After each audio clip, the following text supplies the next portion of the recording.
दोस्तों, बहुत समय पहले की बात है। एक घने जंगल के पास एक छोटा सा गांव था। इस गांव में तीन दोस्त रहते थे जिनका नाम राहुल, सिया और अर्जुन था। तीनों को रोमांचक और रहस्यमय कहानियां सुनने का बहुत शौक था। और दोस्तों, उन्हें अद्भुत यात्रा करने का भी बहुत शौक था। एक दिन उन्होंने गांव के सबसे बुजुर्ग दादाजी से एक दिलचस्प कहानी सुनी। दादाजी ने बताया कि जंगल के बीचों बीच एक जादुई झील है जो किसी को भी आपात धन धान्य दे सकती है। लेकिन उस झील के पास पहुंचने के लिए बहुत सारे रहस्यमय और खतरनाक रास्तों से गुजरना पड़ता है। यह सुनकर तीनों दोस्तों ने निश्चय किया कि हम उस झील के पास अवश्य जाएंगे, और उन्होंने रात में ही यह निश्चय किया और वे सुबह उस झील के पास निकल गए। झील के पास जाने के लिए उन्हें रास्ते में बहुत सारी कठिनाइयाँ हुई और बहुत घना जंगल मिला। जंगल में जंगली जानवरों की आवाज़ को सुनकर वे डरने लगे। तभी अचानक उन्होंने देखा कि एक विशाल चट्टान उनके रास्ते को रोक रही है। अर्जुन को समझ आया कि वे चट्टान के ऊपर चढ़कर रास्ता ढूंढें। वे सभी चट्टान पर चढ़े और मिलकर एक साथ से दूसरी तरफ निकल गए। इस कहानी का हर कदम एक नया मोड़ लाता है। कुछ नई दूरी पर उन्होंने एक पुराना टूटा फूटा पुल मिला।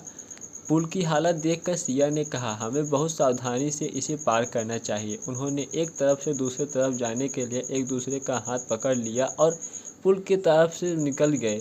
और उन्हें तभी एक गुफा दिखाई दी जिसके अंदर से बहुत अजीबो सी आवाज़ आ रही थी। राहुल ने कहा, यहाँ से हमारी असली परीक्षा शुरू होती है। उन्होंने गुफा में जाने का निर्णय लिया और गुफा के अंदर घूमते ही उन्हें चारों ओर चमगादड़ों का झुंड दिखाई दिया। वे डर गए लेकिन हिम्मत नहीं हारे। जैसे जैसे वे गुफा के अंदर बढ़ते गए, उन्हें दीवारों पर पुरानी चित्रकथाएं दिखाई देने लगी। इन चित्रकथाओं में एक रहस्यमय दरवाजे का चित्र था जिसके पीछे झील का रास्ता था। अब उनकी खोज और भी दिलचस्प हो गई। उन्होंने गुफा के अंदर गहराई से जाकर उस दरवाजे को ढूंढा। दरवाज़ा बहुत भारी था लेकिन तीनों ने संयुक्त शक्ति से उसे खोल दिया।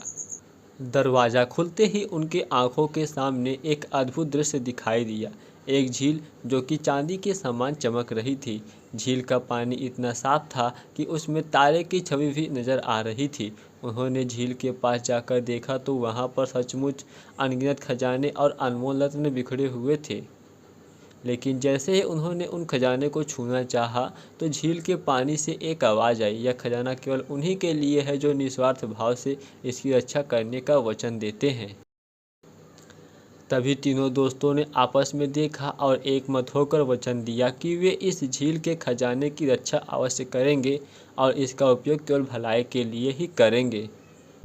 अचानक झील के पानी में से एक जादुई रोशनी निकली और तीनों दोस्तों के चारों ओर चक्कर लगाने लगी।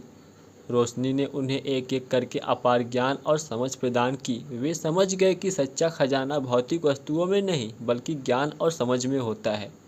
इस कहानी ने उन्हें जीवन का सबसे बड़ा सबक सिखाया। इस अद्भुत अनुभव के बाद वे अपने गांव लौट आए और अपनी कहानी सबको सुनाई। गांव के लोग उनकी बहादुरी और समझदारी की सराहना करने लगे। तीनों दोस्तों ने अपनी इस सीख को जीवन में अपनाया और गांव की भलाई के लिए काम करने लगे। इस कहानी ने पूरे गांव को भी प्रेरित किया।